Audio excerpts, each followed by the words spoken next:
नमस्कार किसान भाइयों, आपका बहुत बहुत स्वागत है यूट्यूब चैनल लहसुन भाव राज में। मैं दिनेश चंद्र वाटेदार। और किसान भाइयों, देख लेते हैं इस वर्ष का जो अभी कोरोना वायरस के कारण आयात और निर्यात पर भारत में क्या स्थिति है और कितना असर आयात और निर्यात नीति पर पड़ा है, किस प्रकार से आयात और निर्यात कितना कम हुआ है, पूरी एक रिपोर्ट देख लेते हैं। तो कोरोना इफेक्ट मार्च में 11 साल के निचले स्तर पर निर्यात पहुंच चुका है और आयात 52 महीने में सबसे कम अभी देखने को मिला है। किसान भाइयों, वाणिज्य मंत्रालय के जो आंकड़े हैं उनके मुताबिक वित्तीय वर्ष जो 19-20 के दौरान देश का निर्यात 4.78% गिरकर 314.31 अरब डॉलर पर पहुंच चुका है। तो वित्तीय वर्ष 2019-20 के दौरान आयात 467.19 अरब डॉलर रहा। इसके साथ ही निर्यात 4.78% गिरकर 314.31 अरब डॉलर पर आ गया है। कोरोना वायरस के प्रकोप और लॉकडाउन की वजह से देश की इकोनॉमी को भारी नुकसान हो रहे हैं। इसका असर देश के आयात और निर्यात पर भी पड़ा है। मार्च में देश का निर्यात 11 साल के निचले स्तर पर है, जबकि इस दौरान आयात भी 52 माह में सबसे कम हुआ है।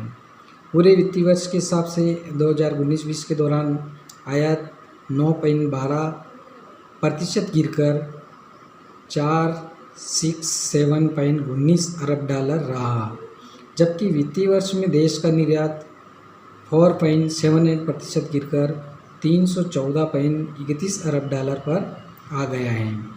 तो वाणिज्य मंत्रालय के आंकड़े क्या कहते हैं? ताज़ा आंकड़े जो वाणिज्य मंत्रालय के हैं, तो भारत का निर्यात मार्च महीने में 34.57% गिरकर 21.41 अरब डॉलर पर आ गया है। इस साल मार्च महीने में 21.41 अरब डॉलर की वस्तुओं का निर्यात हुआ, जो साल भर पहले के 32.72 अरब डॉलर से 34.57% कम है।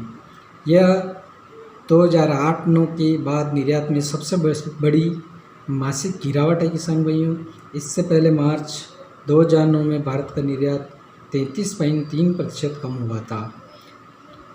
मार्च में आयात साल भर पहले के 31.16 अरब डॉलर से कम होकर 28.72 अरब डॉलर पर आ गया है। यह नवंबर 2015 बाद आयात की सबसे बड़ी मासिक गिरावट है। इसके साथ ही तब आयात में 30.26% की गिरावट आई थी। आयात और निर्यात में गिरावट आने के कारण मार्च में व्यापार घाटा साल भर पहले के 11 अरब डॉलर से कम होकर के 9.76 अरब डॉलर पर आ चुका है। यह पिछले 13 महीने का सबसे कम व्यापार घाटा है।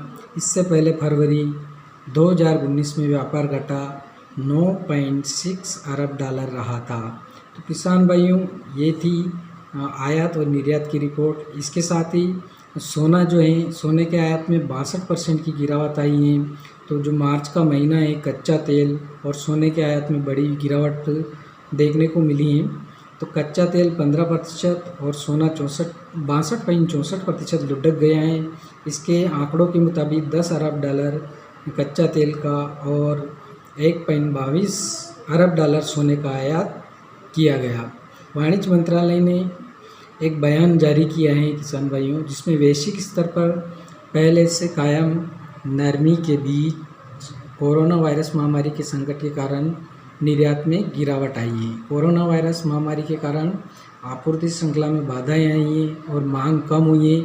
इससे निर्यात के ऑर्डर रद्द कर दिए गए हैं। तो ये थी किसान भाइयों आयात और निर्यात का इस साल का जो मार्च महीने के बाद का जो आंकड़ा है और कितनी क्या गिरावट आई है कोरोना वायरस के कारण, और जो निर्यात के जो ऑर्डर हुए थे पहले से ही वो रद्द कर दिए गए हैं। तो किसान भाइयों, काफ़ी कुछ कोरोना वायरस से असर पड़ा है और अन्य देशों में भी काफ़ी लॉकडाउन है। उसकी वजह से अपने देश का माल खरीदारी भी नहीं हो ही पाई और निर्यात भी नहीं हो पाया अन्य देशों में। तो अभी थोड़े दिन और इसका असर रहेगा। तो जब भारत में कोरोना वायरस के कारण लॉकडाउन खुल जाएगा तो लगभग सामान्य स्थिति होगी, तो उसी प्रकार से पहले जैसे काम चल रहा था वैसे ही धीरे धीरे चलने लग जाएगा। थोड़ी बहुत सावधानियाँ ज़रूर रखनी पड़ेगी, जिसमें मास्क पहनना, सैनिटाइजेशन करना, सोशल डिस्टेंस रखना, ये सारी सुविधाओं के साथ आपको आपकी लहसुन की मंडियाँ भी खुलेगी, सभी कुछ सामान्य होने वाला है। तो लगभग इसमें 15 दिन और लगेंगे किसान भाइयों, फिर उसके बाद सामान्य स्थिति धीरे धीरे करके 1 महीने में लगभग सामान्य स्थिति बनने को आ जाएगी। यानी कि जो अप्रैल महीना अभी चल रहा है, अप्रैल, मई और जून, तो जुलाई तक लगभग सामान्य स्थिति होने लग जाएगी। तो आप धैर्य रखें और घर पे ही रहें, थोड़े सावधानी बरतें और आपका माल आप अपने स्टॉक पे घर पे रख सकते हैं। अच्छी तरह से आप लहसुन का स्टॉक करना जानते हैं। पिछले साल भी आपने काफ़ी समय, लंबे समय तक लहसुन को रोक के रखा था, बीच में काफ़ी तेज़ भाव आए थे, फिर भी नहीं बेचा था। तो आप काफ़ी किसान भाई लहसुन को रोक करके घर पे रख सकते हैं। तो ये थी किसान भाइयों एक सामान्य सी हमारी तरफ से एक जानकारी। और जब भी बाज़ार खुलेंगे किसान भाइयों, तो पूरे आसार हैं कि विदेशों में अच्छी खासी डिमांड रहेगी माल की, और लहसुन अपने भारत का भी निर्यात किया जाएगा पर्याप्त मात्रा में। और आने वाले दिनों में लहसुन में जो भाव हैं वो बीच में थोड़ा कम हो सकते हैं, लेकिन बाद में जैसे ही वापस वही सितंबर अगस्त महीना आएगा, तो उस समय आपको वापस दोबारा से एक बार और लहसुन में तेज़ी देखने को मिलेगी। क्योंकि जब माल काफ़ी जो ज़्यादा माल था वो बरसात में देरी के कारण उसी समय ज़्यादातर माल निकल चुका था। अगर लगभग 1 महीना और ऐसी मंडियाँ चलती तो काफ़ी माल किसान अपना बेच चुके होते, क्योंकि उस समय बहुत ही अच्छा भाव मिल रहा था। लेकिन धीरे धीरे ज़्यादा आवकें होने की वजह से माल किसानों ने बेचना कम कर दिया था और उन्होंने समझा स्टॉक करना ही पर्याप्त है। तो किसान भाइयों, मेरे हिसाब से लहसुन के भाव पिछले वर्ष जितना मिला उससे थोड़ा 20 या 30% कम हो सकता है, लेकिन स्थिति वही होगी जो अगस्त महीने के बाद आपको वापस देखने को मिलेगी। लहसुन में अच्छा भाव मिलेगा और विदेशों में भी काफ़ी अच्छी डिमांड है, लेकिन कोरोना वायरस के कारण काफ़ी देशों में लॉकडाउन है और बंदरगाह सारे बंद हैं, इसकी वजह से अभी निर्यात नहीं हो पा रहा है। लेकिन रमज़ान का महीना है तो सेंटरों पे अच्छी मांग है लहसुन की, तो इसलिए जो भी व्यापारी बंधु हैं वो लगभग ग्रामीण क्षेत्रों से माल खरीद करके किसान भाइयों से सेंटरों तक पहुंचाने की कोशिश कर रहे हैं। और आज किसान भाइयों जो 20 तारीख हैं, तो जो लॉकडाउन है वो मॉडिफाई लॉकडाउन हो चुका है और इसमें काफ़ी ट्रकों वगैरह और किसान के जो माल हैं उनके लिए गवर्नमेंट द्वारा अनुमति दे दी गई है। तो काफ़ी ज़्यादा मात्रा में, पर्याप्त मात्रा में पूरे देश में ट्रकों के मार्फत माल पहुंचाया जाएगा। तो अब सेंटरों पे अच्छी तरह से माल पहुंचने लगेगा। तो मंडियां अगर नहीं खुलती हैं तो भी व्यापारी बंधु माल खरीदने के लिए ग्रामीण क्षेत्रों से खरीद सकते हैं। और जो भी सुविधा होगी तो वो 3 मई के बाद पता चलेगा कि गवर्नमेंट किस प्रकार से मंडियों को जो सुविधाएं प्रदान करती हैं और मंडियां चालू करती हैं और किस आधार पर लहसुन की खरीदारी की जाएगी। दूसरी बात ये कि समर्थन मूल्य भी 3200 रुपये हैं, तो लहसुन गवर्नमेंट समर्थन मूल्य पे भी खरीद सकती हैं। तो समर्थन मूल्य भी है लहसुन का और आप निराश नहीं हो, हताश नहीं हो, आपकी लहसुन सुरक्षित है। जब भी गवर्नमेंट चाहेगी पूरा ध्यान देगी और ख़रीदेगी। और काफ़ी कोशिश भी कर रहे हैं कुछ व्यापारी बंधु और किसान बंधु जो एक्टिव हैं, वो कोशिश कर रहे हैं कि भाई मंडियों में लहसुन की भी विक्रय हो और लहसुन की भी खरीदारी हो। तो उनकी प्रक्रिया चालू है, तो गवर्नमेंट शायद 3 तारीख के बाद इसके लिए अनुमति दे सकती हैं। काफ़ी संख्या में इसके लिए लेटर पैड भी बना करके काफ़ी किसानों ने दिया है कि भाई लहसुन की भी खरीदारी जारी की जाए, प्याज की भी की जाए।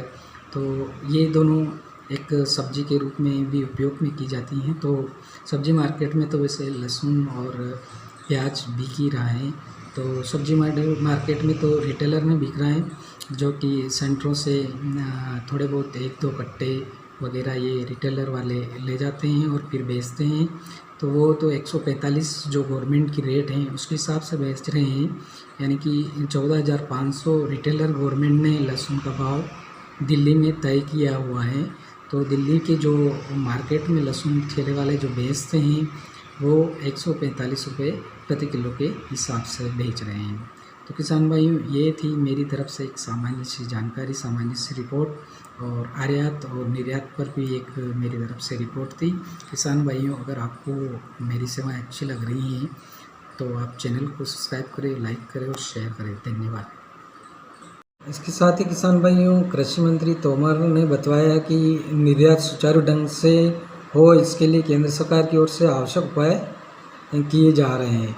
तो कृषि मंत्री तोमर के निर्देशों के बाद कृषि सहकारिता और किसान कल्याण विभाग के सचिव संजय जी अग्रवाल ने कृषि एवं संबद्ध वस्तुओं के निर्यातकों से बातचीत कर उनके सामने आ रही समस्याओं की जानकारी ली, ताकि कोविड-19 के संकट में बरकरार रहने में उनकी मदद करने के लिए उनकी समस्याओं के शीघ्र निवारण के लिए सार्थक हस्तक्षेप करके आवश्यक कदम उठाए जा सके।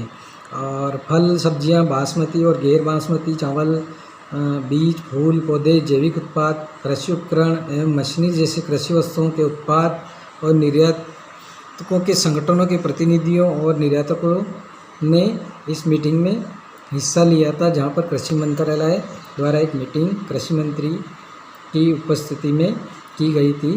तो कृषि मंत्रालय ने बताया कि निर्यातकों ने मुख्य रूप से मजदूरों की कमी, अंतर्राज्यीय परिवहन में रुकावट, कच्चे माल की कमी और कुरियर सेवाओं के बंद होने के कारण शिपिंग दस्तावेजों की आवाजाही में बाधा, माल सेवाओं की उपलब्धता की समस्या, बंदरगाह और यार्डों तक पहुंच की दिक्कतों समेत आयात व निर्यात के लिए माल निकासी की मंजूरी में आ रही समस्या का ये सभी जिक्र किया है। इसके साथ ही किसान भाई, केंद्रीय वाणिज्य एवं उद्योग मंत्रालय के तहत आने वाले कृषि एवं प्रसंस्कृत खाद्य उत्पाद निर्यात विकास प्राधिकरण यानी एपीडा के एक अधिकारी महोदय ने बताया कि लॉजिस्टिक की समस्या के चलते खाद्य वस्तुओं का निर्यात बाधित हो रहा है। गौरतलब है कि बासमती चावल, फल और जो समेत